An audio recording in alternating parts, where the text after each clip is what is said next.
नमस्कार बच्चों, आज हम चर्चा करेंगे राजस्थान की बहुउद्देशीय नदी घाटी परियोजनाएं तथा सिंचाई की वृहद परियोजनाओं के बारे में। जैसा कि हमने पिछले वीडियो में डिस्कस किया था कि राजस्थान में सिंचाई की समस्या एक प्रमुख समस्या है और बेसिकली यदि राजस्थान के आधारभूत ढांचे की बात करें तो सिंचाई की व्यवस्था करना ही प्रमुख आधार ढांचा है जिससे राजस्थान विकास के पथ पर अग्रसर हो सकता है।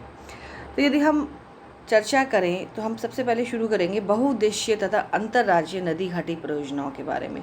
बहुउद्देशीय जैसे कि नाम से ही पता चलता है, ये परियोजनाएं केवल सिंचाई के साधन यानी कि जल के लिए ही नहीं वरन इसके साथ साथ बिजली के लिए और जो जितना भी कमांड एरिया है उसके डेवलपमेंट के लिए भी योजनाएं होती हैं। और खाली यदि हम सिंचाई की वृहद परियोजनाओं के बारे में बात करें, वृहद परियोजना जैसा कि मैंने आपको पहले भी बताया था जिसका कमांड क्षेत्रफल 10,000 हेक्टेयर से अधिक होता है, उनमें मुख्य रूप से सिंचाई की व्यवस्था की जाती है।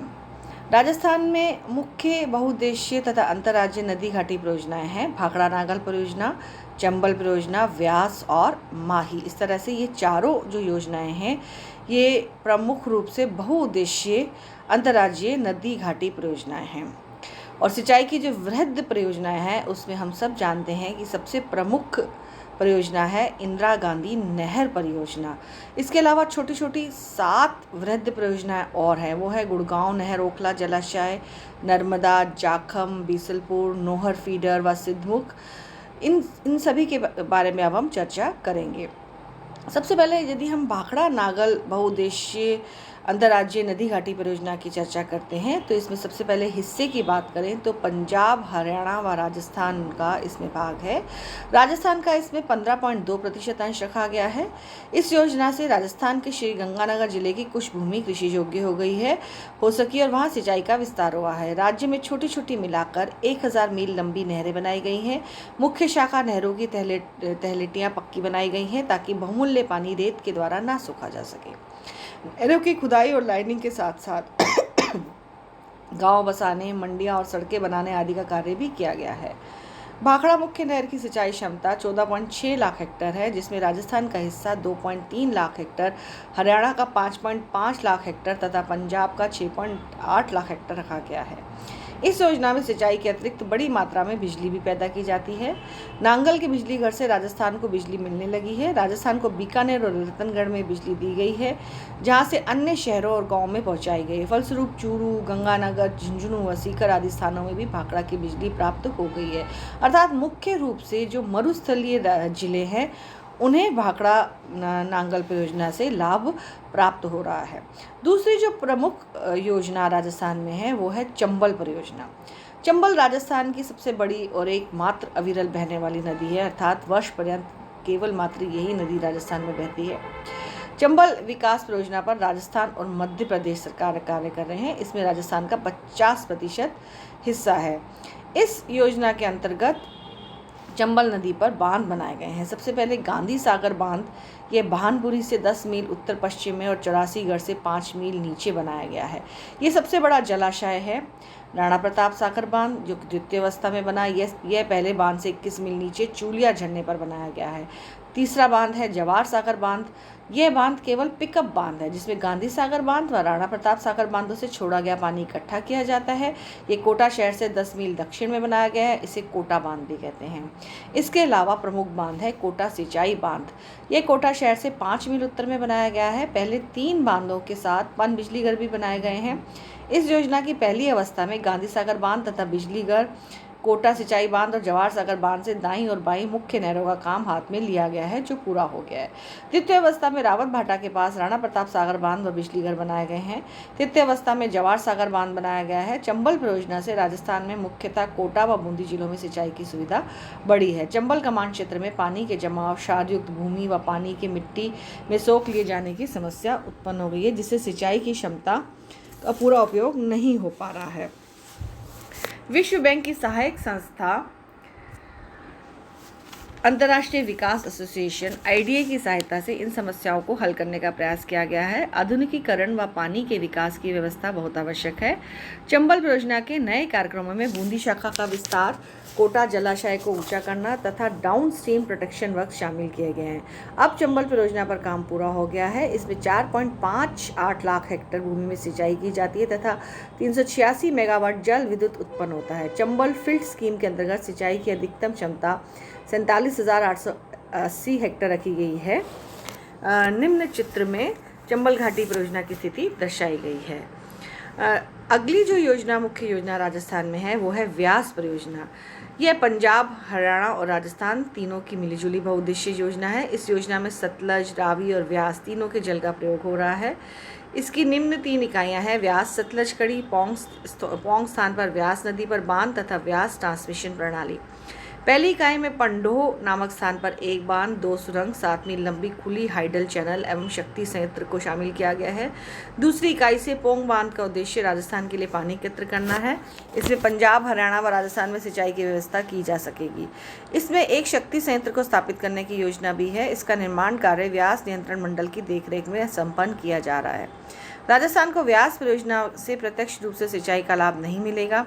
यह इंदिरा गांधी नहर परियोजना को स्थायी रूप से जल सप्लाई करेगी।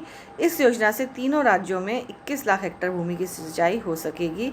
इस परियोजना से राजस्थान राज्य को 150 मेगावाट विद्युत प्राप्त हो गई।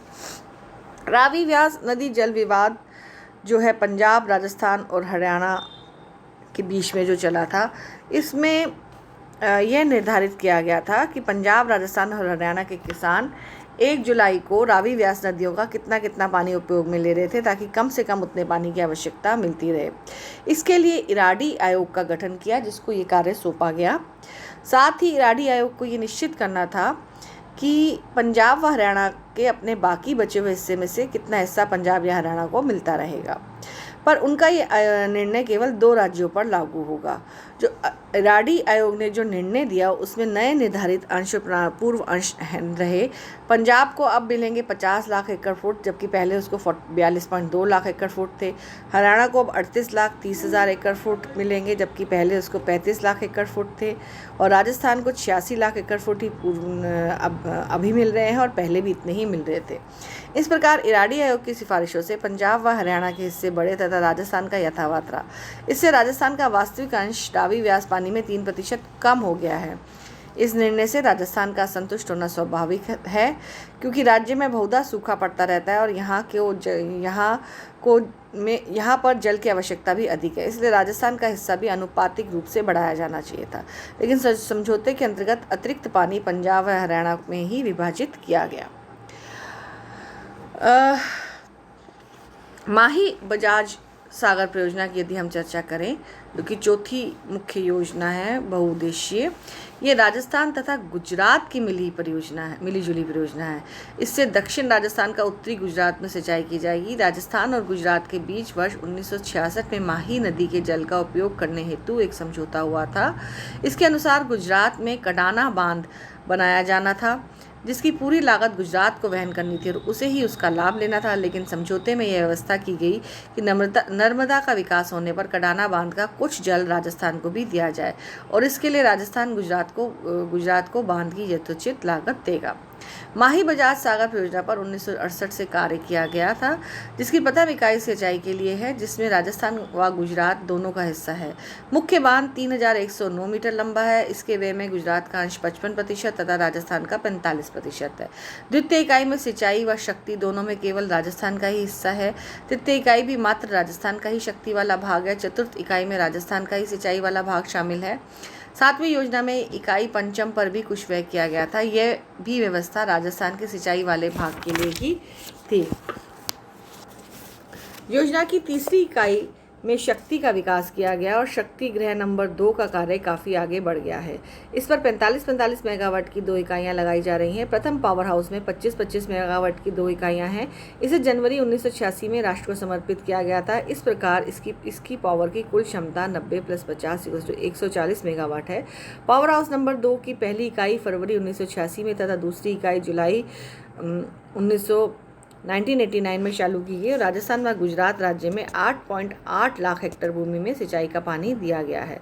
संशोधित प्रोजेक्ट के तहत कृषि योग्य कमांड क्षेत्र 80,000 हेक्टेयर आका गया है, जिसकी अनुमानित लागत लगभग 835 करोड़ रुपए आकी गई। मार्च 2010 के अंत तक 84,707 हेक्टेयर क्षेत्र सिंचाई के तहत लाया जा सका और 140 मेगावाट विद्युत सृजन के 2 पावर हाउस स्थापित किए गए थे। सिंचाई व विद्युत की सुविधा मिलने से इस आदिवासी बाहुल्य क्षेत्र का कृषिगत व औद्योगिक विकास होगा, जिससे लोगों को काफ़ी लाभ होगा। धन्यवाद बच्चों।